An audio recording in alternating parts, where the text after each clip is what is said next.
Donc les voici revenus, nos poètes phrasiques. Ils sortent les cheveux fous des cavernes d'hiver. Les voici Nijinsky, les voici fauves, les voici faunes. Au feu les battles à la papa. Ils s'empoignent par le callback, se crochettent par la cravate, font pour vous leur comeback.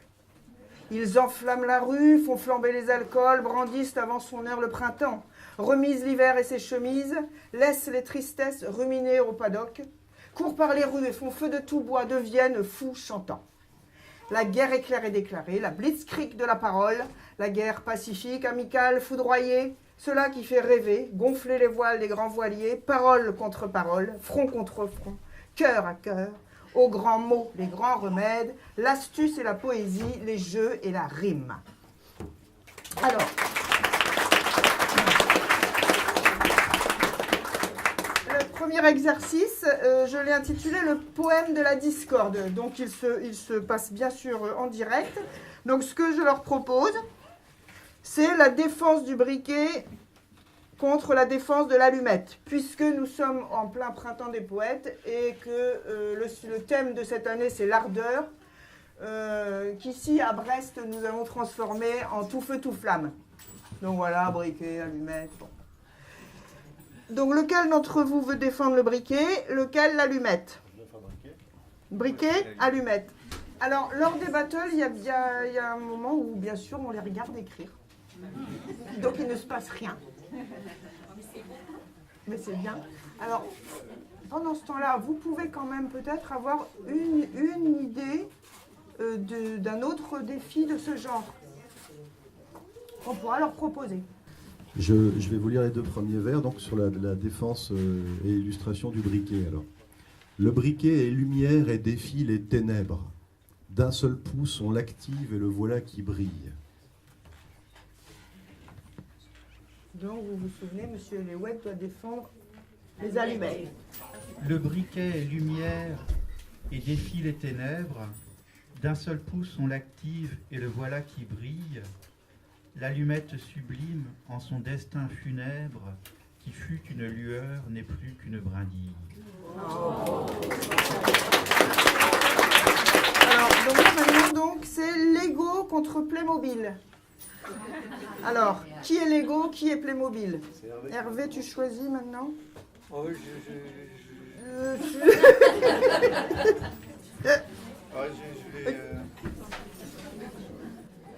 Ce qui est intéressant dans les battles aussi, c'est de voir en action des poètes. C'est assez rare. Hein, c'est impressionnant, quand même. Parce qu'en général, bon, on lit et encore ce qu'ils écrivent, mais on n'imagine pas ce qu'ils font derrière les livres. Donc là, on peut en voir un réfléchir et l'autre attendre. Mais c'est assez ça, d'ailleurs, ce qui se passe, la vie d'un poète, c'est un peu ça. Donc est-ce que tu peux nous rappeler ce que tu défends? Oh, c'est un Lego qui s'exprime. C'est un Lego qui s'exprime.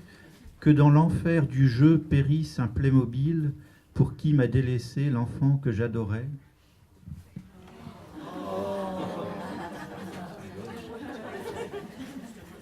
Là, on est dans la cruauté du retour, parce que... Ah oui, bah oui. Là, c'est cruel pour l'adversaire, quand même. Alors, que dans l'enfer du jeu périsse un Playmobil, pour qui m'a délaissé l'enfant que j'adorais, au prétexte que lui, il est articulé. Je serai monobloc, pour tout dire inutile.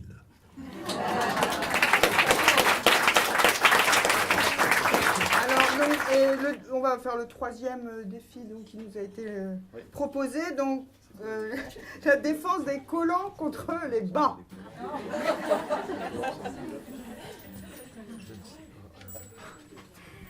On se précisait techniquement la différence entre les bas et Donc Arnaud, tu vas défendre le collant. Le collant.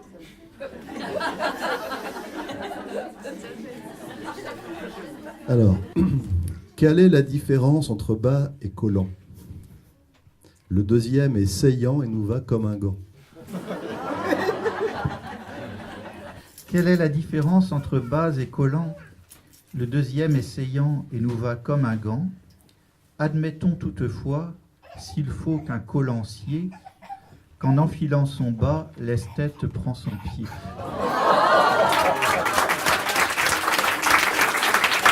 Le deuxième exercice, je l'ai intitulé « Faire feu de tout bois ». Donc on comprend toujours hein, voilà, l'ardeur, feu de flamme, parce qu'il y a quand même une logique. Et donc je leur pose la question, si vous aviez à brûler quelque chose, ce serait... Alors, vous devez me répondre en A4-1 chacun. Alors évidemment, vous ne pouvez pas choisir Jeanne d'Arc, puisque ça a déjà été fait. Bon voilà. Très bien fait. Très bien fait. Et vous ne pouvez pas non plus choisir les livres, car nous n'aimons ni les autodafés, ni les fascistes, ni les intégristes. Vous pouvez brûler leurs chandelles par les deux bouts. Vous pouvez brûler un feu rouge ou un stop. Bon. Vous pouvez brûler vos vaisseaux. Vous pouvez brûler les étapes. Et vous pouvez vous brûler les ailes. Donc Hervé, toi tu brûles les ailes. Tu te brûles les ailes, c'est ça? On va voir. J'avais oublié que c'était moi qui devais me les brûler. Mais... Bon. Tu vas les brûler. On peut dire, il y a un personnage, on peut dire que c'est moi. Bon, d'accord. La lune est un rayon où se brûle Pierrot, assis, sombre et pensif sur un toit de la ville. Quel monde aperçoit-il dans ce petit hublot? Comme un passant distrait marche d'un pas tranquille. Et donc Arnaud, toi tu... La chandelle, par les deux bouts. Tu brûles la chandelle, par les deux bouts. Alors, lorsque par les deux bouts la flamèche chancelle, mieux vaut parler debout que marcher sur la tête. Mieux vaut claquer sa pipe en brûlant sa chandelle que de cramer un cierge à Sainte-Bernadette. Et donc maintenant, voilà l'heure du grand défi. Donc c'est l'exercice qu'ils ont préparé. Arnaud demandait à Hervé de répondre en alexandrin à la question suivante. Pourquoi, au juste, monsieur Hervé, ne faut-il pas prendre sa vessie pour une lanterne? Voilà. Et Hervé demandait à Arnaud de répondre en alexandrin également à la question suivante. Alors, un brin gastronomique, dit Hervé. Peut-on faire foi de tout bœuf? Alors, la contrainte, c'était peut-on faire foi, F-O-I-E-S, comme le foie, de tout bœuf. J'ai passé un super moment. C'était vraiment salaud. Et donc, j'ai rien compris. Hein. D'abord, mon cher Hervé, comment te remercier? Oui, de tous tes défis, c'est bien le plus maous. Car le sens de ta phrase, oh, comment le capter? En Wi-Fi, en 3G, en 4G, en Bluetooth. Peut-on faire foi de tout bœuf? C'est un octosyllabe, on dirait un proverbe. Mais sinon, Kezako, c'est vraiment pas la teuf. Pour en saisir le sens, il faut fumer de l'herbe. Peut-on faire foi de tout bœuf? Je vous retourne à tous cette aimable question. Vous tous, messieurs, mesdames, les mecs et puis les meufs. Quelqu'un a-t-il compris cette phrase à la con? Et soudain, tout au fond, une voix s'est levée, gorgée de mauvais vin et de fétide haleine, mais pleine d'assurance qui crânement savait, ton machin, on dirait-il pas du La Fontaine? Maintenant que tu me le dis, je crois que ça fait pas un pli. Sans doute s'agit-il d'une morale en bronze, de celle dont l'auteur aimait couler ses bronzes, et dont il se plaisait à plomber la culotte de ces fables remplies de rats, de chouettes culottes, de lions portant le sceptre et de moucherons bêtes, d'agneaux pas très futés qui finit en côtelette. Monsieur se disait pouette, pop pop pop pop pop pop, mais tout le monde sait qu'il a pompé Ésope. Enfin bref, désormais le brouillard est levé, la vérité éclate et soudain tout est neuf. Peut-on faire foi de tout bœuf?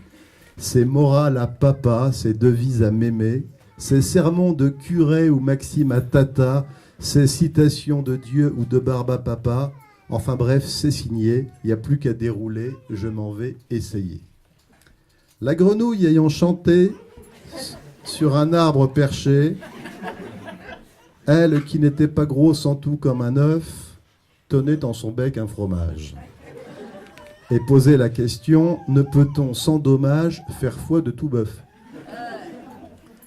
Lorsqu'un seul petit morceau de mouche ou de vermisseau qui se trouvait dépourvu, faire la bise est venu.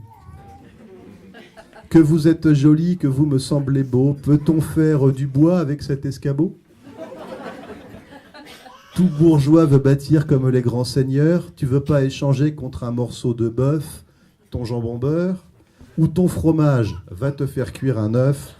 Tout petit prince a des ambassadeurs, moi j'ai un parasite, à chacun son raseur. L'autre remet le couvert, allez quoi, sois pas chien, laisse tomber ta proie, je te dis que c'est pas du bluff.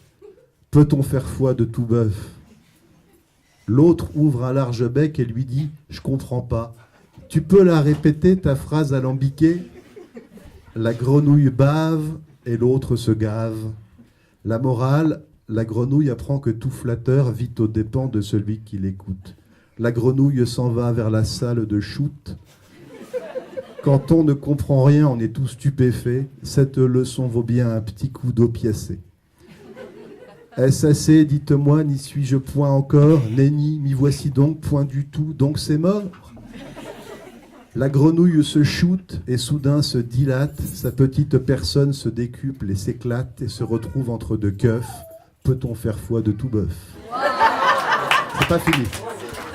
Il y a la morale après, quoi.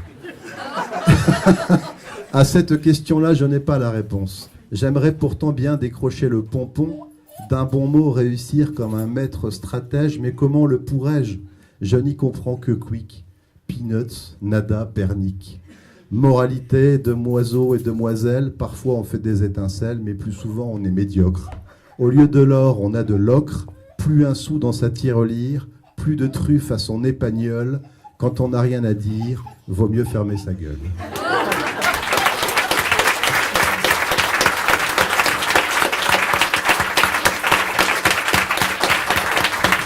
Donc Hervé, est-ce que ta question était aussi enquiquineuse, enquiquinante? C'était pas facile, oui. C'était pas facile. Donc je la rappelle, c'était pourquoi ne faut-il pas prendre sa vessie pour une lanterne? Bon. Et tu as une réponse? Une hypothèse. Nous t'écoutons. Me faut-il aujourd'hui changer de profession? J'apprends que certains sieurs me posent une question, à laquelle, dit-il, je ne peux me soustraire, sous peine qu'on me hue, et d'avoir à me taire, sitôt que me croisant, quelqu'un me dirait « Fi ». Et pour bien relever cet étrange défi, il me somme en un mot d'en tirer une strophe. Croit-il donc qu'un poète est aussi philosophe? Je peux vous assurer que je ne le suis pas. Du banquet de Platon, l'indigeste repas me fit adolescent connaître les supplices qu'endurent à loisir tous ceux qui réfléchissent. Aussi me suis-je fait à moi-même un serment, celui de ne jamais penser plus d'un moment, sachant que trop penser sur un sujet le corse, afin que mon cerveau ne risque pas d'entorse. Je m'en porte fort bien, j'ai plus de 40 ans et je n'ai pas pensé 10 jours dans tout ce temps. Répondre à des questions, la plaisante aventure, qu'on me lance un défi conforme à ma nature, qui nécessiterait un peu d'inspiration, sans m'obliger du tout à de la réflexion. M'amuse plus ou moins d'ordinaire, m'intime, d'écrire un mot d'amour d'une façon qui rime, ou comme un japonais d'inventer un haïku. J'y suis assez rompu car j'en ai fait beaucoup qui sont de qualité puisqu'on me les édite. C'est dans la concision que mon art précipite, et grâce au bel esprit dont m'a doté le sort, Je sais être concis sans faire trop d'efforts. Enfin, je n'aime pas qu'un chacun s'autorise à réformer d'un coup l'univers à sa guise. Le monde est à sa place, et l'homme inconséquent commande à la souris de faire l'éléphant. Or, l'éléphant n'est pas une petite chose. Ce n'est pas aux dahlias de présumer la rose, non plus qu'à l'océan d'être un seau dans un puits, à ma feuille d'impôt tout ce que j'en déduis, au vieux fond de ragoût dans une casserole, un poulet à la broche et le jus qui rissole, aux passagers du train d'avoir le mal de l'air, à celui de l'avion de supporter la mer. Ce n'est pas au filou d'être le bon élève, non plus qu'un escalier, l'ascenseur qui s'élève. Il est d'autres raisons que je peux dire encore. Le taureau mugissant n'est point toréador, ni le dragon furieux, la princesse du conte. Si cela se pouvait, on verrait à bon compte l'almanach des pompiers vendu par le facteur. Un auteur de BD qui serait un chanteur. Un triangle athénien qui se moque d'Euclide. Un être intelligent, une chose stupide. Une phrase authentique, un propos déformé. Et pour dire en un mot ce qu'il faut résumer, de cette vérité je me fais un proverbe, on ne peut concevoir une moustache imberbe.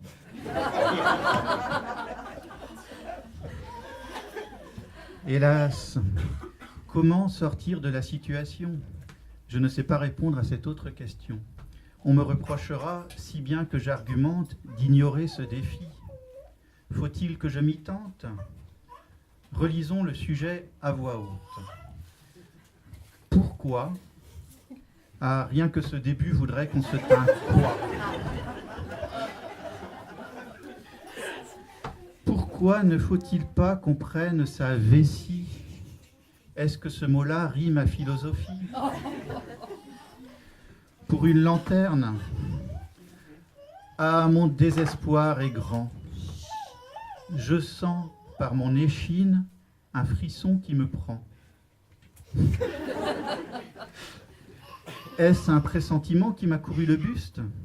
C'est un fait que je jouis d'une santé robuste, mais on peut se détruire à trop philosopher. Tâchons d'être efficients. Que puis-je bien penser?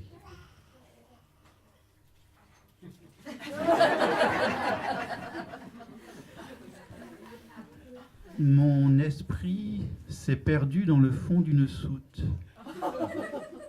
Je l'y cherche à tâtons, bien vainement sans doute, parmi des bibelots et quelques containers et de vieux souvenirs que j'avais mis au fer. Que diable allait-il faire au fond de cette soute? Il n'y a qu'un instant, je l'avais mise en route, afin qu'il me conduise à résoudre bientôt la question qu'on me pose et qui m'est un fardeau. La mer au marinier nécessite le phare. Il est bien malheureux que mon esprit s'égare. Aristote disait qu'un bon raisonnement se construit pierre à pierre ainsi qu'un bâtiment. Qui ne sait que l'esprit en est la clé de voûte? Que diable allait-il faire au fond de cette soute? Je crois qu'il se tapit dans un de ses recoins pour ce qu'il ne lui plaît qu'on recourt à ses soins. Sans lui, pauvre de moi, je ne saurais que braire et je paraîtrais sot ou peut-être vulgaire à tout ce qu'il y a de monde intelligent. C'est qu'il ne faudrait pas que j'aille incontinent parler de ma vessie.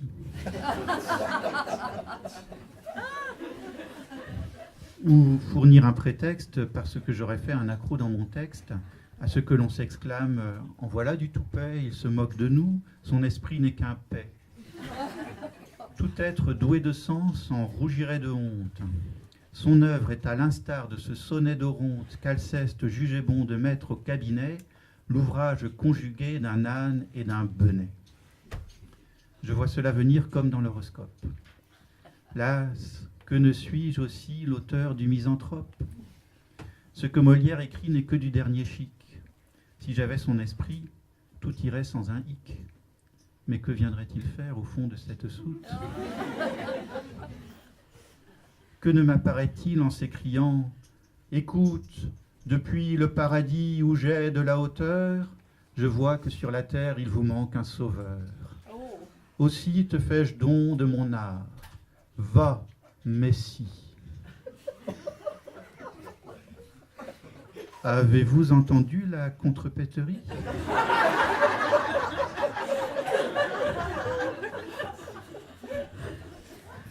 J'ai dit là, ce me semble un fort bon jeu de mots. Serait-ce que l'esprit me revienne à propos? Il n'était pour cela que d'évoquer Molière. À qui d'autre adresser une courte prière? Essayons ça. Sans doute il n'est point d'au-delà, et je n'ai jamais cru dans ces fadaises-là qui veulent qu'on survive au trépas fatidique. Mais tout bon incroyant est un être pratique, et ça ne coûte rien de faire dévotion. Il ne s'agit jamais que de superstition. Molière, assistez-moi car je vous en conjure, pour ceux qu'en ce moment mon existence est dure. Je suis, quand je le peux, votre bon spectateur, et ce que je n'ai vu, j'en suis un bon lecteur. Car il n'est rien de vous où je n'ai mis la truffe, de l'avare à Scapin. J'ai même lu Tartuffe. Sachez qu'il n'est de pièces où je n'ai du tout ri. Me feriez-vous avoir un autre mot d'esprit? Un mot que je pourrais tantôt mettre à ma sauce dans ce que je dois dire, afin qu'on ne s'engrosse. Qu'est-ce donc à présent qu'un mot d'esprit pour vous? Vous en avez fait trop pour en être jaloux. J'attends, j'écoute. Allons, Molière? Sa lanterne. Je trouve quelquefois cet auteur assez terne. Peut-être écrit-il bien, mais il n'écoute pas. Chez beaucoup d'écrivains, c'est un défaut qu'on a. Et la plupart d'entre eux, je parle d'expérience, sont admirés bien haut pour ce qu'ils ont de science. Pour finir, il faudra se débrouiller tout seul, et je n'ai pas besoin d'un comique en linceul. Il ne devait qu'à moi ce contrepès sublime que j'ai mis par hasard tout à l'heure à la rime. J'ai donc, à l'intérieur de mon propre cerveau, pour relever le gant, à peu près ce qu'il faut. Aussi, sans plus tarder, mettons-nous à l'ouvrage. J'ai retrouvé l'esprit, tâchons d'en faire usage. Donnons à mon sujet bonne dissertation. Plus que de sa vessie et de quelques lampions où viendrait se brûler imprudemment Ticard, sur l'opportunité de ce que l'on compare et de ce qu'on se croit ou l'un ou l'autre objet, je veux déterminer le sentiment que j'ai. C'est fort bien dit.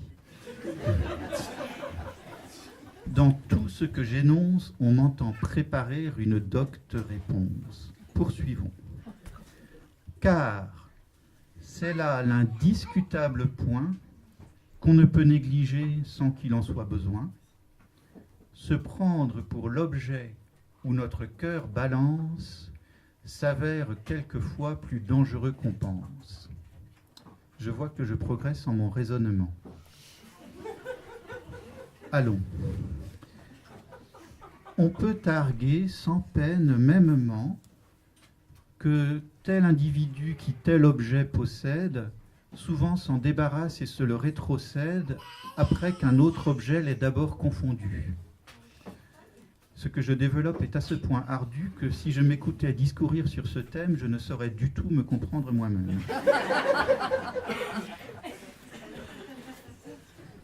Il est indubitable, au regard de ceci, qu'on ne peut se méprendre à réfléchir ainsi. C'est pourquoi l'orateur se devra de conclure qu'il trouve son discours conforme à la nature. Sans doute, et par ma foi, j'ai plutôt l'air savant. Mais à quoi servirait un beau raisonnement si je ne pouvais pas en déduire une strophe? Essayons d'éviter semblable catastrophe. Puisqu'il me semble avoir si bien philosophé, mettons dans 4 vers tout ce que j'ai pensé. 4 vers suffiront. 4 vers pleins de flammes. Je m'en vais composer un petit épigramme où je ferai savoir ce que j'ai réfléchi. J'y représenterai que j'ai beaucoup d'esprit, que mon intelligence est chose peu commune, que j'ai su me sortir d'une affaire importune qui m'a mise en retard de 2 ou 3 haïkus.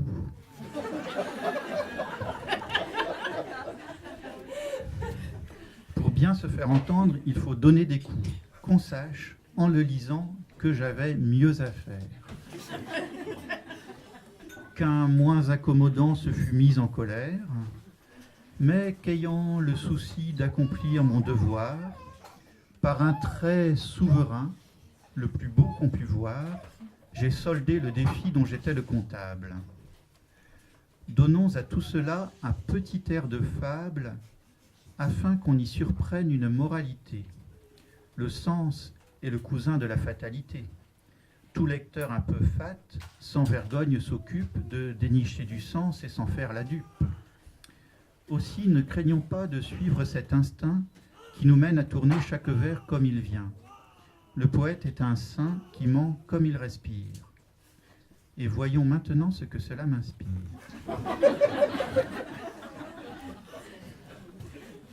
La nature et le temps gouvernent l'univers, mais sur les océans comme dans les éthers, le poète qui braie et l'âne qu'il faut tondre restent 2 animaux qu'il ne faut pas confondre.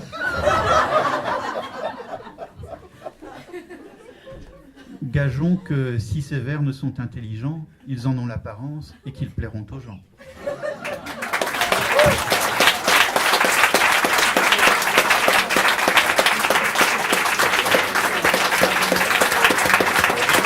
Alors voilà, je vais vous présenter, enfin leur présenter la dernière consigne, le dernier exercice.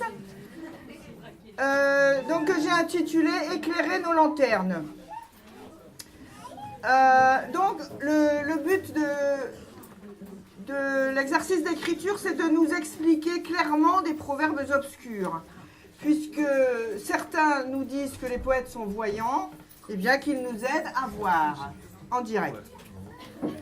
Donc, je propose deux proverbes par poète. Donc, un premier proverbe basque. Je vous assure que je ne les ai pas inventés. Se noyer dans l'eau ou se brûler dans le feu, cela revient au même. Et le deuxième proverbe que tu devras donc nous expliquer, il est persan et un peu polisson peut-être. La lampe d'aucun homme ne brûle jusqu'au matin. Et donc pour Hervé, j'ai choisi un proverbe russe.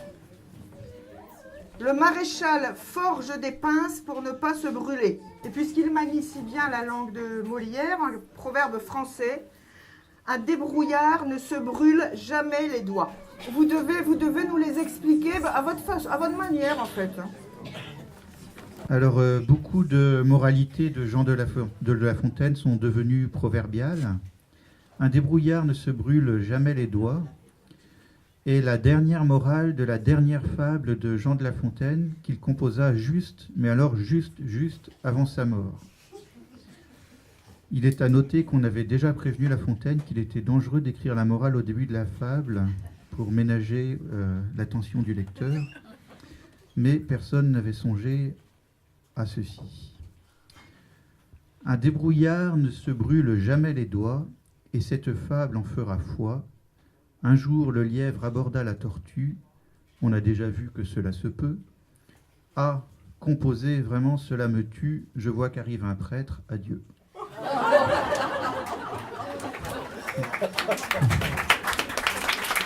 Sans qu'on puisse vraiment l'expliquer, l'expression « le maréchal forge des pinces pour ne pas se brûler » signifie qu'il va faire froid demain.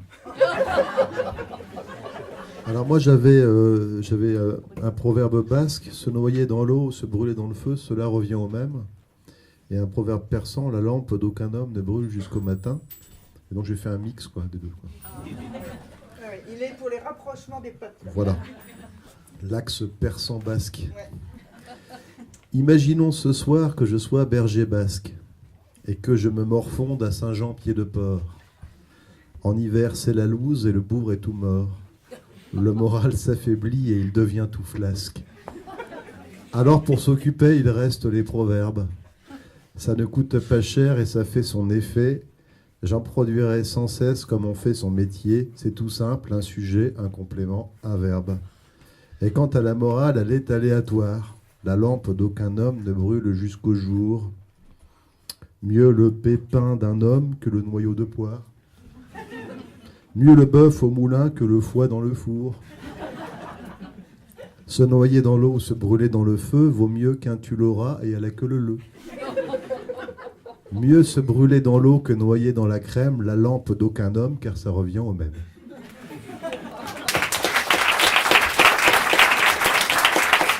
Je vais leur proposer deux proverbes, donc ils vont choisir lequel les intéresse le plus.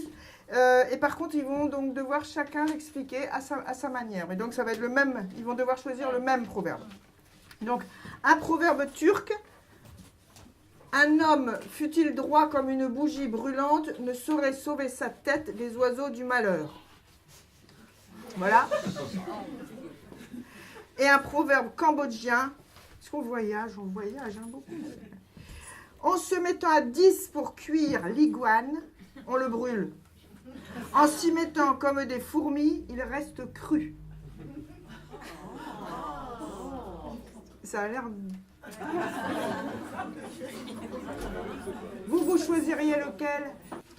Bon, alors j'ai fait ça. D'un proverbe, jamais on a tout fait le tour. Il résiste à l'esprit, à la sagacité. La lampe d'un iguane ne brûle jusqu'au jour. En s'y mettant à 10 avec un gros briquet, on court un grand danger à tout analyser. Car plus on l'expertise, plus l'esprit s'ankylose. On en a des fourmis et parfois de l'arthrose. Ne nous acharnons pas. En cuisant dans son jus, il perdra sa saveur. Mieux vaut le laisser cru.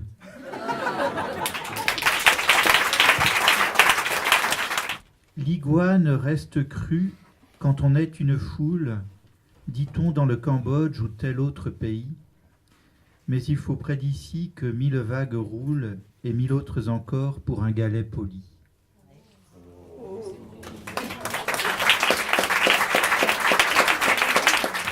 Donc, ceux qui connaissent un petit peu les battles savent que ni l'un ni l'autre donc, ne va gagner. Mais bon, ils le savent déjà eux-mêmes.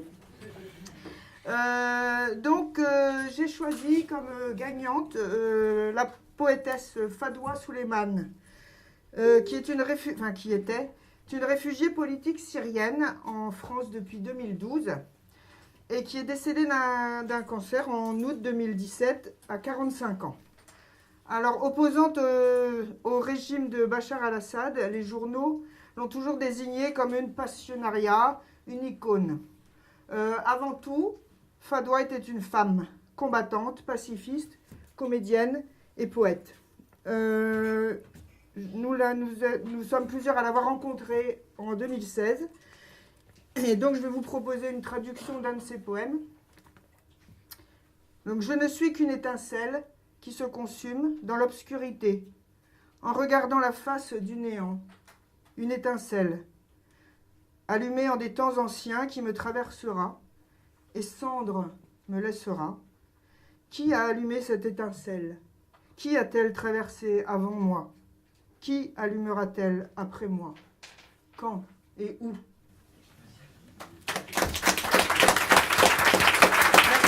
Bien voilà, donc nous vous remercions de votre venue, de votre attention, de votre humour. Et juste un mot pour dire que Anne Julien n'est pas qu'arbitre c'est une super arbitre. Dans la vie civile. Mais dans la vie civile, elle est poétesse.